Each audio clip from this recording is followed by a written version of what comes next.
Hello नमस्कार दोस्तों, स्वागत है आप सभी का हमारे यूट्यूब चैनल गुंजन गुरुजी पे। आज हम आप लोगों के लिए रीजनिंग के 15 अति महत्वपूर्ण प्रश्न के बारे में इस वीडियो में बताएंगे, इसलिए आप वीडियो के अंत तक बने रहिएगा।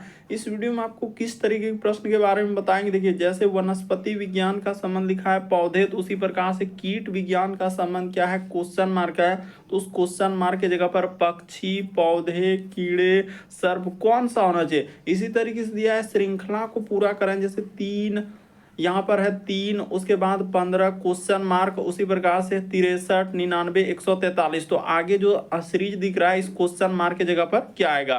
तो चलिए आपको बताते हैं सबसे शॉर्ट ट्रिक। इसी प्रकार से देखिए 24 का संबंध लिखा है 60, तो 210 का संबंध क्या होगा, क्वेश्चन मार्क है, तो नीचे 4 ऑप्शन है कौन सा होगा।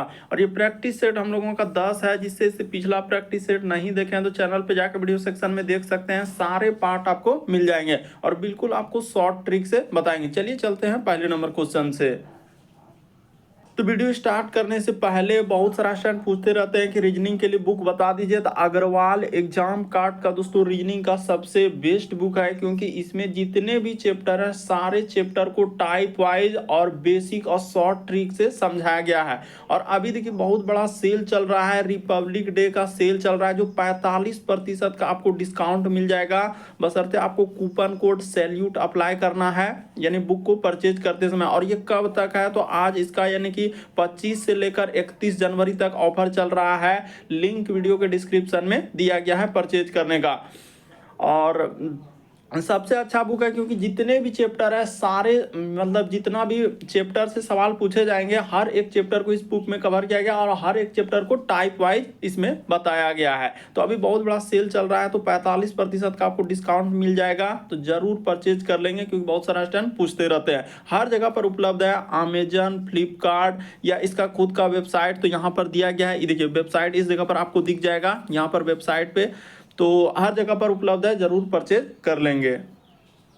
तो बुक का लोगो वगैरह अच्छे से देख लीजिए, ताकि परचेज करने के समय आपको कोई दिक्कत नहीं हो। अग्रवाल एग्जाम कार्ड का रीजनिंग का तर्क शक्ति जो सबसे अच्छा बुक है, क्योंकि जितने भी चैप्टर आप चैप्टर को जब देखेंगे ना, तो बहुत ही देखिए एक एक चैप्टर को इसमें कवर किया गया है, जैसे पहला, फिर दूसरा, तीसरा, इसी तरीके से चलेगा। और क्या सबको टाइप वाइज यहाँ पर कवर किया गया। सबसे पहले आपको कॉन्सेप्ट, फिर शॉर्ट ट्रिक, उससे संबंधित उदाहरण देखने को मिलेगा, और फिर आपको सॉल्व करने के लिए टाइप 1, टाइप 2 इस तरीके से दिया गया है। तो इस बुक को परचेज करने का लिंक वीडियो के डिस्क्रिप्शन में दिया गया। अमेजन, फ्लिपकार्ट हर जगह पर उपलब्ध है, तो जरूर परचेज कर लेंगे।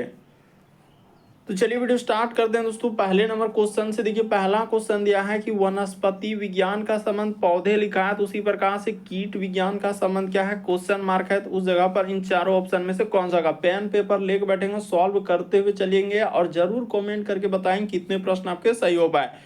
तो जैसे देखिए पौधे, वनस्पति विज्ञान का संबंध लिखा है पौधे, तो वनस्पति विज्ञान में पौधे का अध्ययन किया जाता है। उसी प्रकार से कीट विज्ञान में किसका अध्ययन किया जाता है, तो कीड़े मकोड़े का। यानी इस प्रश्न का आंसर ऑप्शन नंबर सी क्या हो जाएगा, सही हो जाएगा। मोस्ट इंपॉर्टेंट क्वेश्चन है, कई बार रिपीट कर चुका है, चाहे आप किसी भी कॉम्पिटेटिव एग्जाम की तैयारी कर रहे हैं, एसएससी, सीजीएल, सीपीओ, एमटीएस, उसी प्रकार से railway group D, NTPC, JE, RPF, constable या बिहार एसएससी, बीपीएससी, जितने भी तमाम एग्जाम का क्वेश्चन, यदि किसी आप स्टेट एग्जाम की तैयारी कर रहे हैं, हर एक एग्जाम का क्वेश्चन आपको देखने को मिलेगा। तो इस प्रश्न का आंसर क्या हो जाएगा दोस्तों, सी सही होगा। वनस्पति विज्ञान का पौधे हो जाएगा, तो कीट विज्ञान का क्या हो जाएगा, कीड़े होगा। अगला प्रश्न देखा जाए दोस्तों, एक श्रृंखला दिया है, एक सीरीज दिया गया है। तो चलिए देखिए जैसे 3 है, 15 क्वेश्चन मार्क, 63, 99, 143। तो देखिए इसको कैसे करेंगे। 3 है, यहाँ पर कर दिया हम लोगों का 15, और सब में कोमा है, तो कोमा इस जगह पर क्वेश्चन मार्क। आगे बढ़ेंगे तो यहाँ हो जाएगा 63, 99, उसी प्रकार से दिया है 143। तो देखिए इसका लॉजिक क्या है और कैसे आप इस प्रश्न का आंसर निकाल। 3 जो देख रहे हैं, 3 को क्या किया उसने, 2 का स्क्वायर यानी 4 और -1 कर देंगे दोस्तों, तो आपका कितना हो जाएगा, 3 हो जाएगा। उसी प्रकार से ये जो 15 देख रहे हैं, इसको क्या करना होगा, 4 का स्क्वायर कर देना होगा, अब -1 कर देना। 4 का स्क्वायर 16 और 1 घट जाएगा तो क्या हो जाएगा, 15। तो 2 4। उसी प्रकार से अगर इस जगह पर 6 का स्क्वायर कर दिया जाए, यानी 6 का स्क्वायर अब माइनस क्या कर दिया जाए दोस्तों 1 कर दिया जाए। 6 का स्क्वायर 36 में से 1 घट जाएगा तो इस जगह पर क्या हो जाएगा 35 हो जाएगा। उसी प्रकार से यहाँ पर देखा जाए तो 8 का स्क्वायर यानी 64 अब माइनस क्या कर देंगे दोस्तों 1। उसी प्रकार से आगे बढ़ेंगे तो यहाँ पर हो जाएगा 10 का स्क्वायर और माइनस क्या करना है दोस्तों 1 कर देना है। इस जगह पर क्या हो जाएगा हम लोगों का 10 का स्क्वायर अब -1, तो 10 का स्क्वायर 100, 1 घट जाएगा 99। उसी प्रकार से आगे जो हो जाएगा इस जगह पर 12 का स्क्वायर अब माइनस क्या हो जाएगा 1 हो जाएगा। तो 12 का स्क्वायर 144 में से 1 घट जाएगा तो 143। और एक लॉजिक आपको समझना होगा कि क्या क्या, देखिए 2 के बाद यहाँ पर क्या हुआ 4, 4 के बाद क्या हुआ दोस्तों 6, 6 के बाद यहाँ पर 8, 8 के बाद यहाँ पर 10 और 10 के बाद आगे 12, यानी सम यहाँ पर आप क्या बोल सकते हैं सम संख्या का वर्ग। इस जगह पर क्या लिखेंगे दोस्तों सम संख्या का वर्ग। बस यही लॉजिक चला था और आपका आंसर निकल गया। तो इस प्रश्न का आंसर ऑप्शन नंबर सी क्या हो जाएगा सही हो जाएगा, यानी 35 आएगा। अगला प्रश्न देखा जाए, जैसे 24 का संबंध लिखा है 60, उसी प्रकार से जैसे आपके सामने क्वेश्चन आता है वीडियो को पॉज करना और अपने से ट्राई करना है क्या आपसे सॉल्व हो रहा है कि नहीं हो रहा है। तो चलिए अब हम बताते हैं कि कैसे हुआ है। जैसे लिखा है उसने 24, तो 24 और इस 60 आखिर जोड़ा है घटाया है, इस तरीके से आपको लॉजिक लगाना, अपने से सोचना है कि क्या करने से हम लोगों का आंसर निकल सकता है। तो 210 है और आगे दिया है क्वेश्चन मार्क। तो देखिए हमारा लॉजिक क्या कहता है, ये देखिए यहाँ पर देखिए 24 और 60 ना, लॉजिक देखिए 3 का अगर क्यूब कर दिया जाए और -3 कर दिया जाए दोस्तों, तो 3 का क्यूब 27 और 27 में से 3 घट जाएगा तो आपका क्या हो जाएगा। लेकिन आपको पता है कि 3 का क्यूब होता है 27 और 27 में जैसे ही 3 घट जाएगा तो आपका 24 हो जाएगा। उसी तरीके से देखिए 60 जो देख रहे हैं तो ये 4 का क्यूब कर देंगे और -4 कर देंगे तो 4 का क्यूब 64 और 64 में जैसे ही 4 घट जाएगा तो आपका कितना हो जाएगा दोस्तों 60 हो जाएगा। तो लॉजिक आपको समझ में आ गया होगा कि हाँ यहाँ पर क्या लॉजिक चला है। इसी तरीके से देखिए अब इसका निकालना है ना 210 जैसे देख रहे हैं तो ये 6 का क्यूब है, 6 का क्यूब और -6, तो 6 का क्यूब आपको पता है कि 216 होता है, 216 और -6 कर देंगे तो 210। उसी तरीके से आगे जो इस जगह पर आएगा तो 7 का क्यूब कर देना है और -7 कर देना है। तो 7 का क्यूब होता है 343 और माइनस क्या करना है दोस्तों 7 कर देना है। तो कितना हो जाएगा घटा लेते हैं, यानी 343 में से 7 अगर घट जाएगा तो देखिए 336 आएगा। इस जगह पर क्या आ जाएगा दोस्तों 336 आ जाएगा। 7 घटा देखिए 1 दाई 10 3 13 में 7 जाएगा 6, इधर बचा 3 और 3, तो यानी इस प्रश्न का आंसर ऑप्शन नंबर आपका सी क्या हो जाएगा दोस्तों सही हो जाएगा। तो कितना इंपॉर्टेंट प्रश्न है और कई बार रिपीट किया गया है इस टाइप का। हर एक क्वेश्चन मतलब जितना भी चैप्टर है ना, हर एक चैप्टर से आपको क्वेश्चन देखने को मिलेगा, मिक्स क्वेश्चन है, अलग अलग टाइप के क्वेश्चन आपको देखने को मिलेगा जो बार बार रिपीट किया और पूछे गए। तो क्या आंसर आएगा 336। अगला प्रश्न देखा जाए हम लोगों के सामने दिया गया है कि दिए गए 4 विकल्पों समुच्चयों में करा कि वह संख्या समूह छांटिए जो प्रश्न में दिए गए समूह से सर्वाधिक हम लोगों का मेल यानी कि करा मेल खाता हो दिया गया है सेट। तो देखते हैं कि क्या सेट दिया गया और कैसा उस सेट हम लोगों से मांग रहा है। तो उसने दिया है कि 2 है और क्या लिखा है 14 और फिर लिखा है 16। तो देखिए इसको इस तरीके से 2 14 16 कैसे लिखा होगा, तो यहाँ से पता चल रहा है कि 2 से 14 और 14 से क्या है दोस्तों 16। तो यहाँ से लॉजिक देखिए इस पे जाएंगे तो गुना अगर 2 कर दिया जाए और उसी प्रकार से यहाँ से हम लोग इस पे जाएंगे तो गुना क्या कर दिया जाए दोस्तों, अच्छा यहाँ पर 7 से गुना कर देते हैं, क्या कर देते हैं देखिए ना, एकदम आपको समझ में आ जाएगा कि हाँ क्या लॉजिक उसने लगाया था। 2 में अगर गुना 7 कर दिया जाए तो ये हो गया 7 और यहाँ पर गुना क्या हो जाएगा दोस्तों 8 हो जाएगा। उसी तरीके से क्या ये वाला ऑप्शन हो पाएगा, नहीं हो पाएगा क्योंकि 2 से 7 हो रहा है। हाँ तो ये वाला देखते हैं 3 और हम लोगों के सामने 21 और क्या दिया है 24 दिया है। तो 3 से यदि 21 और 3 से हम लोगों का 24 तो बिल्कुल हो जाएगा। ये देखिए एकदम देखने से पता चल गया कि 3 से अगर हम लोगों का 21 पे जाना है तो यहाँ पर गुना 7 कर दिया जाए और उसी प्रकार से 3 से यदि इस पे जाना है तो इस पे गुना क्या कर दिया जाए दोस्तों 8 कर दिया जाए। तो बिल्कुल लॉजिक लग गया। इस प्रश्न का आंसर ऑप्शन नंबर बी क्या हो जाएगा दोस्तों सही हो जाएगा। लेकिन 3 से 21 पे जाना है 7 से गुना क्या, और 3 से 24 पे जाना है तो गुना किससे करना होगा 8 से गुना करना होगा। तो इस तरीके से आपका क्या निकल जाएगा आंसर निकल जाएगा। अगला प्रश्न दिया गया है दोस्तों, लुप्त संख्या ज्ञात करें, मिसिंग नंबर से संबंधित प्रश्न है। जैसे 9 है, 12 है, 18 है, इस क्वेश्चन मार्क की जगह पर क्या आएगा, इन चारों ऑप्शन में से। एक लॉजिक लगाना होगा कि कैसे हम लोगों का आंसर निकल सकता है।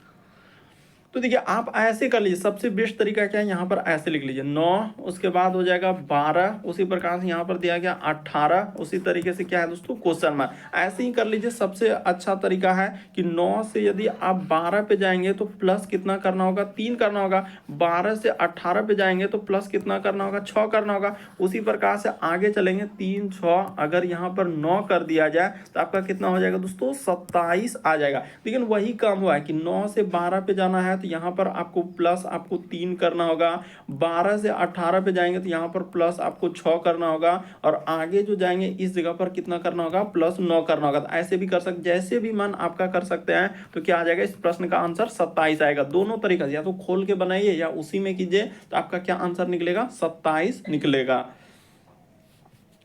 अगला प्रश्न देखा जाए हम लोगों के सामने करा है, एक कूट भाषा में एक कोडिंग डिकोडिंग का सवाल दिया गया। तो चलिए देखिए, जैसे पी ई और एन, तो पेन को कैसे लिखा है, तो एन जेड और ओ। उसी प्रकार से कह रहा है कि बी ए, यहाँ पर दिया गया आर और के दिया है, इसका संबंध क्या लिखा है दोस्तों, सी, उसके बाद आगे बढ़ा जाए टी एस और एल। इसी तरीके से आगे दिया गया है कि पी आर ए, और यहाँ पर हो जाएगा एन और के, इसका पूछा जा रहा है। तो आपको डरना नहीं है, ये देखिए कैसे कर लेंगे। पी का कोड यहाँ पर से देखा जाए तो एन लिखा है, तो पी के लिए आपका कोड क्या हो जाएगा, एन हो जाएगा। उसी प्रकार से आर के लिए देखा जाए तो आर के लिए ये वाला एस हो जाएगा, तो आर के लिए आप एस कर लीजिए। उसी प्रकार से ए के लिए, तो ए के लिए यहाँ पर टी हो जाएगा, तो ये टी हो गया।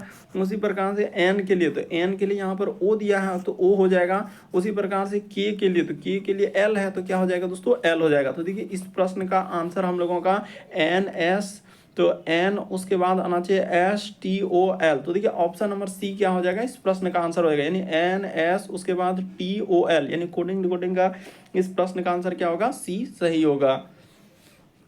अगला प्रश्न दिया गया हम लोगों के सामने कह रहा है कि दिए गए समूह में भिन्न की पहचान करें। भिन्न का मतलब होता है 4 में से 3 समान रहेगा, एक अलग है। जैसे देखिए मीठा है, नमकीन है, कड़वा है, स्वादहीन है, तो कौन सा होना चाहिए। तो देखिए ये सब हम लोग किस में आ जाएंगे दोस्तों, जैसे मीठा हो गया तो एक स्वाद है, उसी प्रकार से कड़वा है तो एक स्वाद है, नमकीन है तो एक क्या है, स्वाद है। ये सभी हम लोगों का क्या हो जाएंगे, स्वाद है। लेकिन यहाँ से देखा जाए तो इस प्रश्न का आंसर ऑप्शन नंबर डी क्या हो जाएगा, सही हो जाएगा। क्यों, क्योंकि वो दिया है स्वादहीन, तो स्वादहीन तो यानी कोई स्वाद ही नहीं, बल्कि मीठा का कोई स्वाद है, कड़वा स्वाद है, नमकीन स्वाद है, लेकिन क्या हम लोगों का स्वादहीन कोई होगा, नहीं होगा। तो इस प्रश्न का आंसर ऑप्शन नंबर डी क्या होगा, सही होगा। वही कह रहा है विषम की पहचान करें। विषम का मतलब 4 में से 3 समान रहेगा, एक अलग रहेगा, तो अलग कौन सा हो जाएगा, डी वाला सही होगा। क्यों, क्योंकि मीठा, कड़वा, नमकीन ये सभी स्वाद है, लेकिन स्वादहीन तो एक अलग हो जाएगा।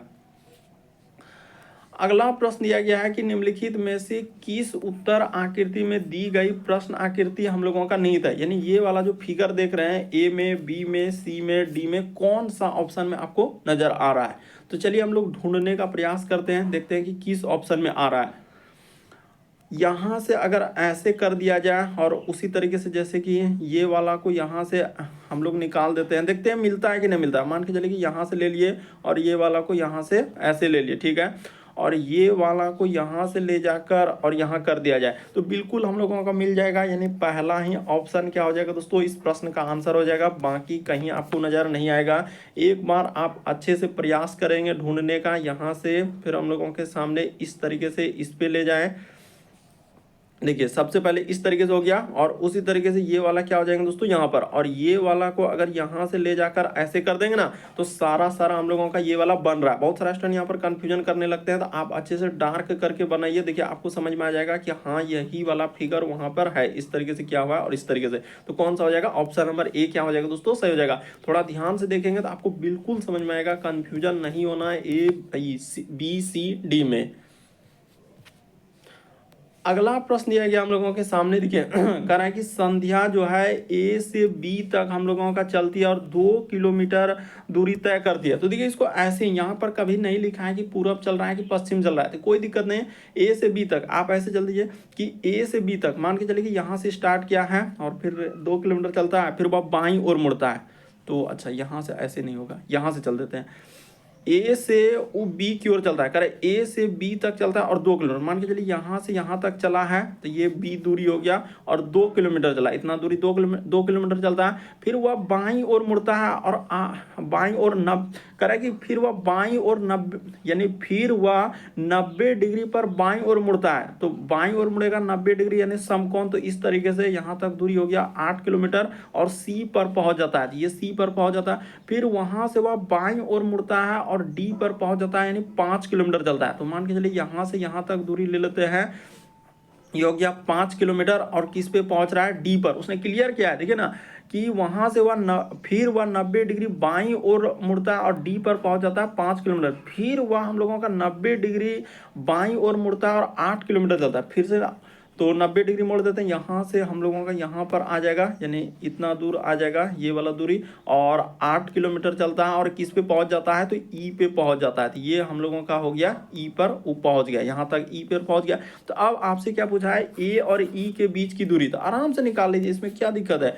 ए से ई तक की दूरी, यहाँ से यहाँ तक का दूरी कितना हो जाएगा, ई दूरी अगर यहाँ तक 2 है, ये टोटल यहाँ से 5 है, तो ये 2 है, तो ये क्या हो जाएंगे दोस्तों 3 हो जाएगा। तो इस प्रश्न का आंसर ई, यहाँ पर क्या पूछा है, ए से लेकर ई तक की दूरी कितना निकल जाएगा, 3 किलोमीटर आएगा। इस प्रश्न का आंसर ऑप्शन हमारा बी क्या हो जाएगा दोस्तों, सही होगा। आप इधर से भी डायग्राम को बना सकते हैं, ऐसा नहीं कि मेरे ही अनुसार डायग्राम बने, हो सकता है आप इधर से बनाए होंगे इस तरीके से लेकर, तो जिधर से बनाइएगा तो भी आपका आंसर क्या आ जाएगा। क्योंकि जब वो 2 किलोमीटर इतना दूर तक 2 किलोमीटर हुआ, बात को समझने का प्रयास करेंगे कि यहाँ तक अगर वो 2 किलोमीटर चला है तो इधर कितना बचेगा, 3 किलोमीटर बचेगा। क्योंकि यहाँ से यहाँ तक दूरी कितना है, 5 किलोमीटर, तो 5 किलोमीटर में अगर 2 किलोमीटर इधर ले लिए तो ये बचा दूरी हम लोगों का 3 किलोमीटर। इस तरीके से क्या हो जाएगा दोस्तों, 3 किलोमीटर आंसर आएगा।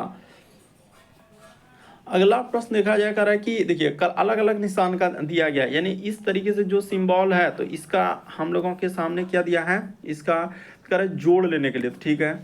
उसी प्रकार से अगर ये वाला चिन्ह इधर से दिया गया तो इसका अर्थ लेने के लिए उसने क्या बोला है कि घटाने के लिए, तो चलिए ले लेते हैं ये घटाने। अगर इस तरीके से ऊपर दिया गया तो इसका अर्थ क्या दिया है दोस्तों, भाग लेने के लिए, ठीक है। अगर इसी प्रकार से नीचे दिया गया तो नीचे वाला का गुना करने के लिए, ठीक है।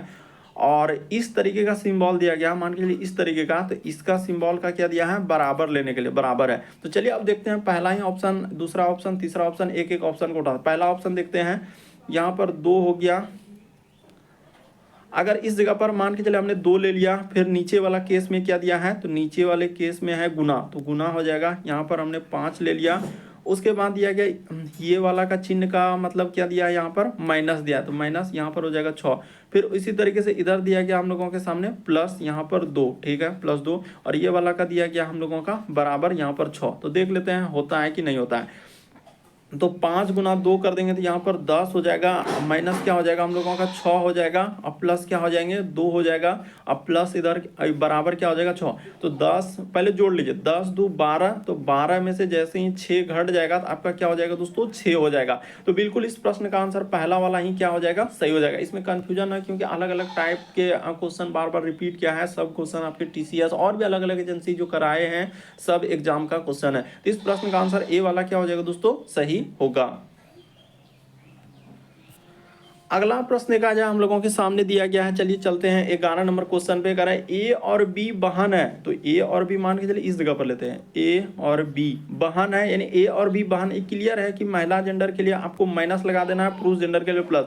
फिर लिखा आर और एस भाई है, तो अभी नहीं लेंगे, आगे बढ़ते हैं। ए की जो बेटी है, यानी ए का क्या है दोस्तों, कोई बेटी है, तो यहाँ पर हमने लिख दिया ए की जो बेटी है वो क्या बोला है कि ए की जो बेटी है वो आर की बहन है, तो क्लियर हो गया है कि यानी इसकी ई क्या है, बहन है, क्लियर हो गया। फिर लिखा है कि आर और एस भाई है, ये भी क्लियर है कि आर और एस क्या है दोस्तों, भाई है, यानी पुरुष जेंडर है तो ई प्लस है, और ये भी क्या हो जाएंगे दोस्तों, आर और एस दोनों क्लियर है। यहाँ पर लिखा है कि आर और एस क्या है, भाई है, पुरुष जेंडर है तो प्लस। अब लिखा है बी जो है, बी का एस से क्या संबंध है, यहाँ पर देखिए कंफ्यूजन नहीं होना है। बी का एस से यानी इससे पूछा है, यानी बी का एस से क्या संबंध है। तो कौन हो जाएगा यहाँ अगर देखा जाए तो वो दोनों है, तो यहाँ पर क्या हो जाएगा दोस्तों, मौसी हो जाएगा। तो कहीं आपको मौसी नजर आ रहा है क्या? नहीं। तो इस प्रश्न का आंसर क्या हो जाएगा दोस्तों, आंटी में चला जाएगा। आपको पता है कि मौसी हो गया, मामी हो गया, ये सभी आपका किस में आ जाएंगे, तो आंटी में काउंट होता है।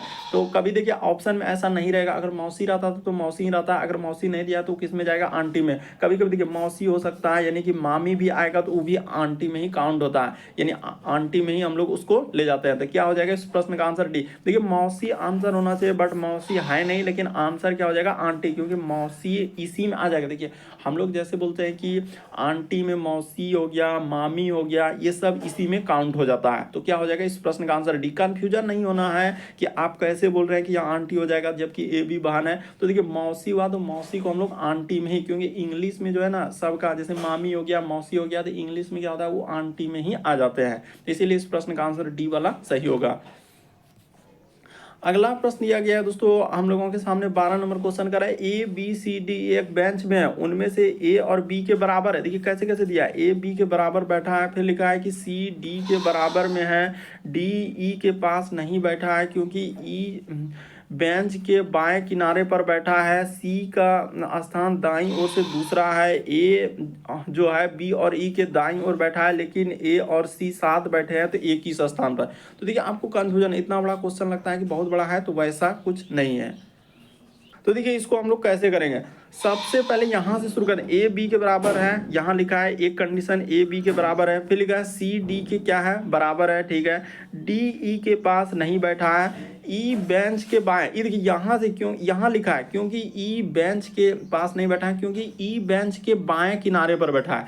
तो बाएं किनारे पर तो ई क्या हो जाएगा दोस्तों, ई साइड हो जाएगा। एक बात हमेशा आपको याद रखना है, यहाँ पर हम लोगों का बायां जो हो जाएगा ई साइड में हो जाएगा, और दायां जो हो जाएगा ई साइड में आपका क्या हो जाएगा दोस्तों, दायां हो जाएगा। तो ठीक है, बायां और दायां हम लोगों का निकल गया। ई बोला है कि ई बेंच के बाएं किनारे पर बैठा है, फिर लिखा है सी, यहाँ पर ई भी क्लियर है कि सी जो है दाईं ओर से दूसरे स्थान पर। तो मान के चलिए कि सी जो है दाईं ओर से दूसरे स्थान, तो दायां इधर हुआ तो पहला ई दूसरा। तो देखिए कितना लोग, 1 2 3, तो यहाँ पर हो गया 4 और इस जगह पर 5 लोग बैठेगा, क्योंकि क्लियर हो गया। इसने कहा है कि ई जो है बेंच के बाएं किनारे पर बैठा है, और सी लिखा है दाईं ओर से दूसरे स्थान पर बैठा है, तो ये भी क्लियर हो गया।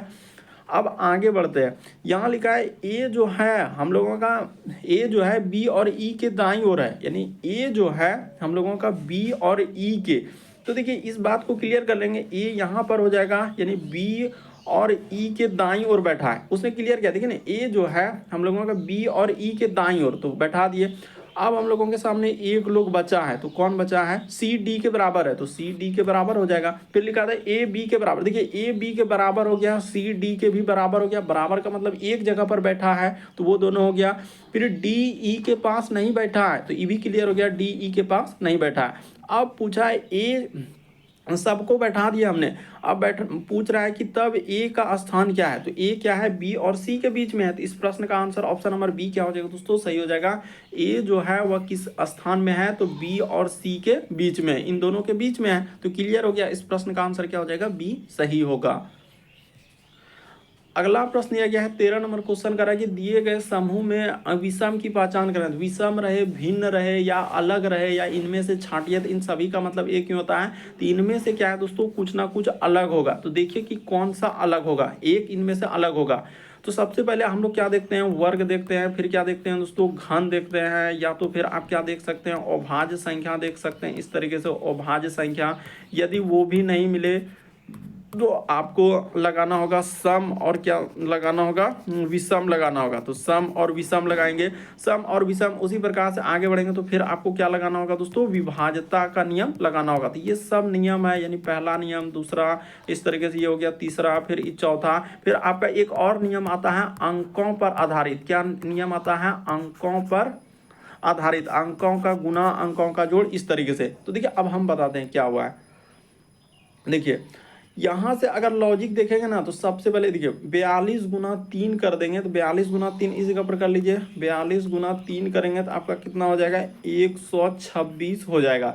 उसी प्रकार से 21, इन दोनों को ले लेते हैं, 21 गुना 6 करेंगे तो कितना हो जाएगा दोस्तों, 126 हो जाएगा। उसी प्रकार यहाँ पर कर देंगे 17 गुना 8 कर देंगे, तो देख लेते हैं 17 गुना 8 यानी कि कितना आएगा, तो 100 यहाँ पर 36 आएगा।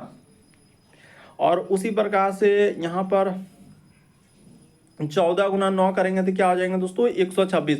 देखिए ना, ऐसे कर लीजिए ना, 14 यहाँ पर 14 गुना क्या कर देंगे दोस्तों 9 कर देंगे तो कितना आ जाएगा हम लोगों का 126 आ जाएगा। तो इस तरीके से इस प्रश्न का आंसर ऑप्शन नंबर बी क्या हो जाएगा दोस्तों, यानी कि ऑप्शन नंबर बी से होगा, क्योंकि 17 गुना 8 करेंगे तो 136 हो जा रहा है। जबकि देखिए ना 42 गुना 3 करेंगे, 14 गुना 9 करेंगे तो आपका कितना हो जाएगा 126 आएगा। इस तरीके से ऑप्शन नंबर आपका बी क्या हो गया, सही हो गया। बढ़ते हैं अगले प्रश्न की ओर। देखिए अगला प्रश्न काफी इंपॉर्टेंट है और बहुत सारा स्टूडेंट इसमें गलती करेंगे। करें एक परिवार में एक पुरुष और उनकी पत्नी है और उनके 4 पुत्री, कर रहा है कि 4 पुत्र, यहाँ पर क्या लिखा है दोस्तों 4 पुत्र और उनकी पत्नियां हैं और प्रत्येक पुत्र को अपने परिवार में 3-3 बेटे हैं और एक क्या है बेटी है। तो पूरे परिवार में पुरुष सदस्यों की संख्या यानी टोटल पुरुष कितना है। तो चलिए एक बार ट्राई करके देखिए। तो सबसे पहले एक पुरुष और एक पत्नी, तो ऐसे लेते हैं, यानी पुरुष जेंडर के लिए आपको बताएं कि पुरुष जेंडर जो रहेगा तो उसको प्लस लेना है और महिला जेंडर के लिए क्या लगाना है दोस्तों, माइनस लगाना। तो एक पुरुष यानी कि एक पुरुष और हम लोगों का महिला हो गया और उनके 4 पुत्र हैं। इनके क्या है दोस्तों 4 पुत्र हैं। तो इन सभी का अगर 4 पुत्र है तो यानी कि 4 पुत्र है और उनकी पत्नियां, तो यहाँ से क्लियर हो जाएगा। देखिए ना अभी एकदम सब चीज समझ में आएगा कि एक पुत्र हुआ तो एक क्या हो जाएंगे दोस्तों पत्नी हो गया, ठीक है, एक पत्नी हो गया। उसी प्रकार से हम लोगों का एक पुरुष हो गया तो एक क्या हो जाएंगे दोस्तों महिला हो गया। फिर उसी प्रकार से हम लोगों का एक पुरुष हो जाएगा, एक क्या हो जाएंगे दोस्तों इसकी पत्नी हो जाएगा। उसी प्रकार से एक पुरुष हो जाएगा और एक क्या हो जाएंगे दोस्तों पत्नी हो जाएगा। तो इस तरीके से बना लिया। और उनके 3-3 बेटे हैं, यानी इनके क्या है दोस्तों, अब इन दोनों का देखिए यहाँ से देंगे तो 3 बेटा है और 1 बेटी, यहीं से क्लियर हो गया। इनको भी देखा जाए तो यहाँ पर 3 बेटा और 1 बेटी। उसी प्रकार से यहाँ पर देखा जाए तो 3 बेटा और 1 बेटी। उसी प्रकार से यहाँ पर देखा जाए तो 3 बेटा और 1 बेटी। तो देखिए पुरुष जेंडर आपको 3 को बेटा है तो इसमें 3 ऐसे कर दीजिए ना, आपको कभी कंफ्यूजन नहीं होगा। जो तरीका बता रहे हैं कि पुरुष जेंडर के लिए आप हमेशा प्लस को लगा देंगे, जो भी रहे वहां पर ई प्लस है तो ई क्या हो जाएंगे माइनस। इसमें ई प्लस हो गया तो ई क्या हो गया दोस्तों माइनस। उसी प्रकार से ई प्लस हो गया तो ई क्या हो गया माइनस। उसी प्रकार से ई हो गया प्लस और ई क्या हो जाएंगे हम लोगों का माइनस हो गया। तो देखिए अब कितना हम लोगों का टोटल पुरुष हुआ, तो 3 3 6 3 9 3 12 और यहाँ पर हो जाएगा 4 16 1 17, यानी टोटल आपका कितना हो जाएगा दोस्तों 17 पुरुष हो जाएगा। वही पूछा था कि पुरुष टोटल कितने हैं, तो 17 पुरुष हो जाएगा। ऑप्शन नंबर आपका डी क्या हो जाएगा इस प्रश्न का आंसर होगा। बहुत सारे स्टूडेंट इस पे कंफ्यूजन करने लगते हैं और अलग अलग आंसर करने लगते हैं। साफ साफ लिखा है कि एक परिवार में एक पुरुष और पत्नी है और उनके यहाँ पर क्या लिखा, उनके 4 पुत्र है। तो 4 को पुत्र देखिए ना, ऐसे हम लोग बना लिए, यानी एक पुत्र ई हो गया, एक पुत्र ई हो गया। उसी प्रकार से इसका एक ई पुत्र हो गया, यानी इन दोनों का, और एक ई पुत्र हो गया। तो इनका पत्नी भी है और कह रहा है कि पुत्र के 3-3 बेटे हैं, यानी 3-3 तो बेटे और एक बेटी। यहाँ पर क्या लिखा 3-3 बेटे और एक बेटी। तो इस तरीके से आपको काउंट करना है, कंफ्यूजन नहीं होना है। बिल्कुल आपका आंसर क्या हो जाएंगे 17 पुरुष होगा। अगला प्रश्न देखा जाए हम लोगों के सामने 15वां नंबर क्वेश्चन दिया है। तो चलिए देखिए यहाँ पर कैसे करेंगे। एक कथन दिया गया है, यदि वह बुद्धिमान है, अगर वह बुद्धिमान है तो परीक्षा में उत्तीर्ण हो जाएगा। ये हम लोगों का दिया गया है। तो कह रहा है निष्कर्ष दिया है कि परीक्षा उत्तीर्ण कर लेगा, परीक्षा उत्तीर्ण कर लेगा। तो देखिए वहाँ कंडीशन क्या दिया है और यहाँ कंडीशन है क्या, कि यदि वह बुद्धिमान है तो परीक्षा उत्तीर्ण कर लेगा। यहाँ पर सिर्फ क्या लिखा है कि परीक्षा उत्तीर्ण कर लेगा। ये हम कैसे कर सकते हैं, बुद्धिमान हो सकता है कि अगर बुद्धिमान नहीं हुआ, तो यहाँ पर बुद्धिमान का ही रिलेशन ही नहीं दिया। वो कंडीशन है कि यदि वह बुद्धिमान है तो परीक्षा पास कर लेगा। यहाँ पर भी लिखा है कि वह परीक्षा उत्तीर्ण कर लेगा, तो ये भी नहीं, क्योंकि कंडीशन है कि बुद्धिमान है कि नहीं है। अगर बुद्धिमान नहीं रहेगा तो फिर परीक्षा पास नहीं कर पाएगा। तो दोनों कंडीशन गलत होगा, यानी इस प्रश्न का आंसर ऑप्शन नंबर डी क्या हो जाएगा दोस्तों सही होगा। यहाँ पर बड़ा कंफ्यूजन इस प्रश्न में लगा हुआ है बहुत सारा स्टूडेंट का, तो अच्छे से देख लीजिए। यदि वह बुद्धिमान है तो यहाँ पर कंडीशन है देखिए, तो परीक्षा उत्तीर्ण कर लेगा। अगर सिर्फ यहाँ लिखा है कि परीक्षा उत्तीर्ण कर लेगा, कैसे उत्तीर्ण कर लेगा, बुद्धिमान है कि नहीं है ये हम क्लियर कर पा रहे नहीं, तो दोनों गलत हो जाएगा। इसीलिए इस प्रश्न का आंसर डी वाला क्या होगा सही होगा। तो उम्मीद करते हैं आप सारे प्रश्न को अच्छे तरीके से समझ गए होंगे। यदि आप हमारे चैनल पे पहली बार है, सब्सक्राइब लिखा हुआ दिख रहा होगा, बगल में घंटी का निशान दिख रहा होगा, सब्सक्राइब कर लीजिए। घंटी के निशान में ऑल वाला सेलेक्ट कर दीजिए, ताकि जब भी वीडियो डाले तो नोटिफिकेशन आपको सबसे पहले मिल जाए। ओके दोस्तों, थैंक यू।